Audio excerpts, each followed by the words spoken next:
ከዛ ያው ለዩኒቨርሲቲ ለስራ ነበር ያው ለዩኒቨርሲቲ መምህርነት ነበር እንትን ያልኩት። አሁን እየተማርኩኝ ያው ትንሽ ቢዚ የሚያደርገኝ ጀመር። ክላስ ምናምንም በዛብኝ። ሪሰርች መስራት ስጀምር መጨረሻ ዓመት ላይ በጣም እንትን አለኝ፣ አልቻልኩም። በቃ ከሱ ጋር በደንብ ማውራት ኮሚኒኬት ማድረግ በደንብ አልቻልንም እና ጋፑ እየተፈጠረ ፋይናሊ በቃ አልችልም አልኩት። እሱም በቅናት አንዳንድ ነገር መናገር ምናምን እንትን አለ አበዛ ማለት ነው። ስለዚህ ያው በቃ መለየት አለብን ብዬ ወሰንኩኝ። ረጅም ከአንደኛ ዓመት ጀምሮ ማለት እንግዲህ ኦልሞስት 5 ዓመት አብረን ነበርን ማለት ነውና ዋጋ ከፈልኩኝ። ምክንያቱም በጣም ቢረብሽ ነበር በጊዜው አለመስማማቱ። እኔ ደግሞ ቤተሰቦቼን በጣም እንትን ማገዝ ፈልግ ስለነበረ በተቻለኝ አቅም ትምህርቴ ላይ ነበር ፎከስ ማድረግ የፈለኩት ማለት ነውና ሪሰርች ላይ በጣም እንትን ዋጋ ሲያስከፍለኝ በቃ አልችልም ምናምን ብዬው ተለያየን ማለት ነው። ከዛ በኋላ ተመርቄ ወዲያው የሌላ ሀገር ሰው ጋር ተዋወቅኩኝ ማለት ነው በስራ አጋጣሚ። እንዳጋጣሚ ወደ ምሰራበት ዩኒቨርሲቲ ለስራ ነበር የመጣው ለስልጠናና እዛ ተዋወቅን ምናምን። ከዛ አብረን ቆየን። ከዛ ወደ ትዳር ሄደ ማለት ነው ነገርየው። ቤተሰብ ሊቀበሉት ያልቻሉት በጣም አስቸጋሪ ታይም እያሉኝ ነው ኮሜንት ላይ። አልታይም ምንድነው ማለት ታየው ማሪ እታይሻለሁ? አዎ ለኔ ትታየኛለሽ። አዊ አለቀ እታያለሁ ጋይስ። እና ቤተሰብ በቃ ስፔሻሊ አክስቶቼ አጎቶቼ ምናምን በጣም ቅሬታ አደረባቸው። ምክንያቱም አይፈልጉም፣ ያው የዌስት ሰው ነው፣ ዌስት አፍሪካዊ ነውና ያለው ካልቸራልን በጣም እንላይ ስለነበረ ቤተሰብ ቅሬታ በጣም እንትን ማለት ጀመረ። በዚህ የተነሳ እኔ ደግሞ ያሳደገችኝ አክስቴ ናትና በቃ እሷን ማስቀየም አልፈልግም ኖርማሊ። እሷ ደግሞ ሰፖርቲቭ ናት፣ ግን የእሷ እህቶች ወንድሞች ብዙም አልወደዱትም ሀሳቡንና በቃ ያለኝ አማራጭ ምንድነው የእሷን ሀሳብ ብቻ ተከትዬ ከእሱ ጋር መቀጠል ነበረ። 1 ዓመት እንደቆየን ተጋባን ማለት ነው። ከዛ ያው ልጅ መጣ፣ በመሀል ተወለደ ምናምን። አሁን ባህሪዎቹ በጣም መቀየር ጀመሩ።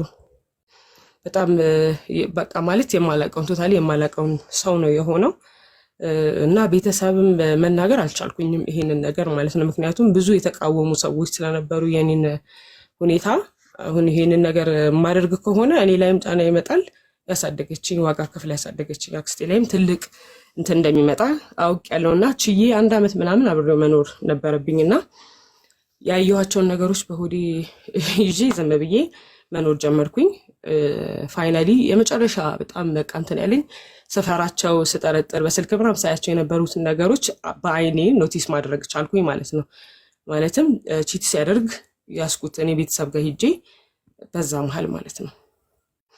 ከዛ ይሄንን ነገር ብቻዬን መወሰን አልቻልኩኝም እና ወደ ሆነ ገዳም ሄድኩኝ ዝም ብዬ ብድግ ብዬ። በጊዜው ማወራውም ሰው ስላልነበረ ይሄንን ሄጄ ከአንድ አባት ጋር አወራኋቸው።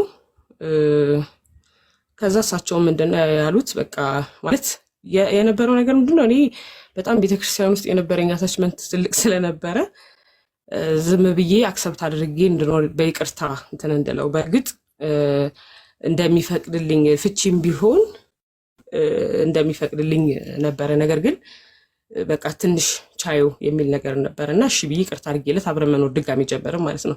ሶ ዘ ሴም ቲንግ በሌላ ጊዜ ላይ ሀፕን አደረገ። ከዛ በቃ አልችልም ብዬ ለቤተሰብ ተናገርኩኝ ማለት ነው። ሶ ያሳደገችኝ አክስቴ እናቴ ማለት ናት። እንዴት ይህ ሁሉ ነገር ሲሆን ዝምት ያለሽ ምናምን በሚል ቀጥታ እንድንፋታ እሷን በጣም ሰፖርቲቭ ሆነች። ፍቺው በቃ አንቺ በጣም በልጅነቴ ነው ወደ ትምህርት የገባሁትና በጣም ያንግ ነኝ።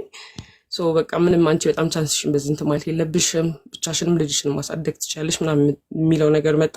ኢቨን እዚህ ካለ በእኔ ምክንያት ነው እዚህ የመኖሪያ ፈቃድ የሚያገኘውና እሱንም ካንስሌሽን ማድረግም ትችላለሽ፣ ኦር ደግሞ በቃ የራስሽን ህይወት መምረጥ ትችላለሽ ምናምን አለችኝ። ሶ ምን አደረኩኝ እኔ ምንም በቃ መራቅ ነው የፈለኩት። እራኩት ብታምኝም አታምኝም ሀብዬ ተለያይተን ገና ኬዙ በፍርድ ቤት እንደተያዘ ማግባቱንና መውለዱን ሰማሁ ማለት ነው ከሌላ ሰው። ከዛ እኔ ያየኋት ሴት አይደለችም። ኖርማሊ እንትን ያለው ያገባውና የወለደው ከሌላ ነው። ሶ ይሄ አታችመንት ከብዙ ሴት ጋር እንዳለ ምናምን ገባኝ። ሶ ይሄንን ይዤ ፍርድ ቤት ኬዙን ይዤ ሄድኩኝ። ግን እንደ ኤቪደንስ የለኝም። ኖርማሊ በአይኔን ያየሁት ምንም ነገር ስለሌለኝ ጀስት ያለውን ነገር ካንስል እንትኑን ብቻ የህግ ጉዳዩን ብቻ ይዤ መለያየቱን ፒስፉሊ አድርገን ከዛ እኔም ክፍለ ሀገር ስለሆነ ዩኒቨርሲቲ ላይም ሰራው ወደዛው ሄድኩኝ። እኔም ልጄን ማሳደግ ጀመርኩ ማለት ነው። ሶ በመሀል ይመጣል በጊዜው ማለት ነው ይመጣል። ከዛ ደግሞ ይጠፋል፣ ይመጣል፣ ይጠፋል። ልጁ አሁን 7 ዓመቱ ነው ልጁ። አንዳንዴ ቪዚት ያደርገዋል፣ አንዳንዴ ያደርገው ምናምን። ከዛ በዚህ መሀል ቶታሊ ጠፋ። ከ3 ዓመት ምናምን ሆኖታል አሁን ኖርማሊ ከቀረ ማለት ነው። አሁን አንዳንዴ ድንገት ቴክስት ያደርጋል ምናምን ላይክ እኔ እኮ ልጄ ነው የሆነ ጊዜ አባቴ ብሎ መምጣቱ አይቀርም። ያ ነው ኮንፊደንስ ውስጡ ያለው ማለት ነው። በቃ የሆነ ጊዜ አባትነቱን ሳምዴ ይጠይቃል ነው እሱ የሚለው ማለት ነው። ከዛ እኔ ደግሞ አይዶ ማይንድ በቃ ይጠይቅ አባቴ ብሎ የሚመጣ ከሆነ ሌትም በቃ ልጅ ነው አፍተሮል እኔ እሱ ላይ ማጫና ማሳደር አልፈልግም። ልጅ ላይ ገባሽ እሱ ልጅ ነው ምንም የሚያውቀው ነገር የለም። አባቴ ብሎ የሚሄድበት ሰዓት ላይ ይሂድ። እኔ ግን ሰፖርት ማድረግ ካለብህ እኔ የምኖርበት ቦታ ያው ታውቂዋለሽ አስተማሪን ህይወት ዩኒቨርሲቲ አስተማርሽ የትም አስተማርሽ በአሁን ጊዜ ላይ ላይፉ ምንም ነው እንትን የማይለውና ሰፖርት ማድረግ ያለብህን ነገር አድርግ በቃ አድርግና ልጁ አትሊስት ጥሩ የትምህርት እድል ያገኝ አዲስ አበባ ገብቶ ይኑር ምናምን የሚለውን ነገር እንትን አልኩት። ምንም ነው በቃ ኢንተረስት የሌለው ማለት ነው። ኦኬ እንደዛ የሚሆን ከሆነ ደግሞ ልጁ እስኪችን ውጣ ሰፖርት የማታደርገው ከሆነ በቃ ውጣ ከህይወታችን፣ እኔ አሳድገዋለሁ ልጅን ማድረግ ያለብኝን አድርጊ ብዬ ተጨማሪ ሳይድ የራሴን ስራዎች ሌሎች ነገሮችን እየሰራው ልጄን ማሳደግ ጀመርኩኝ ማለት ነው። አሁንም ማለት ነው ግን እሱን አያናግረውም። ኦልሬዲ ላይፍ ስላለው አዲስ አበባ እሱ እዛ ነው ፎከስ የሚያደርገው። አሁን እኔ ከዚህ መናገር ለሰው ማስተማር ያፈልገው ብዙ ሰዎች እንደዚህ ከሌላ ሀገር ሰው ጋር ትዳር ህይወት ይመሰርታሉ። ነገር ግን ትክክለኛውን የሰዎች እንትን አያውቁትም እና ራሳቸውን ይጎዳሉ፣ ብዙ ዋጋ ያስከፍላሉ ምናምን ማለት ነው። እና እንደዚህ አይነት ነገር ላይ በጣም መጠንቀቅ እንዳለባቸው ነው መናገር የምፈልገው። ስፔሻሊ ሴቶች የውጭ ዜጋ ሲሆን አንዳንድ ጊዜ ምንድነው ቤተሰቦቻችንም በጣም እኔ እንኳን ሰፖርት አላደረጉኝም፣ ነገር ግን ሌሎቹ ግን ሰፖርት ያደርጓቸዋል። ገባሽ በቃ አንዳንድ ትናንሽ ጥቅሞችን እያዩ ማለት ነው።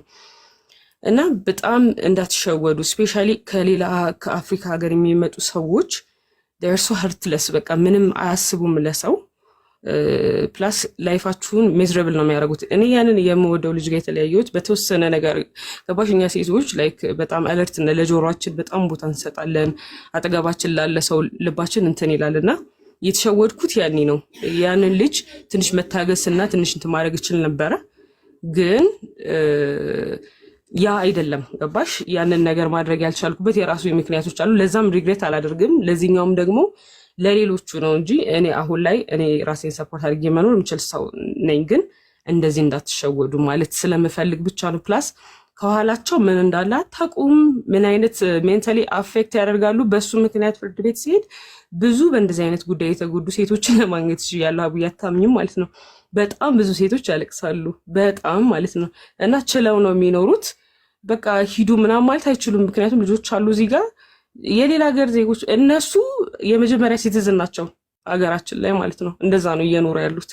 እኛ ደግሞ ምንድነን እንደ ሰከንድ ሲቲዝን ነው ትሪት የሚያደርጉን። እና አንዳንድ ጊዜ ሴቶች በጣም ሰልፍ ኮንፊደንሳችሁ ላይ መስራት አለባችሁ። በጣም መስራት አለብን ጋይስ። ምክንያቱም እነዚህ ሰዎች ከመጡ ቻንሱን ካገኙ ኢቨን ፍርድ ቤት ላይ ራሱ እነሱ ናቸው ተሰሚዎች ማለት ነው።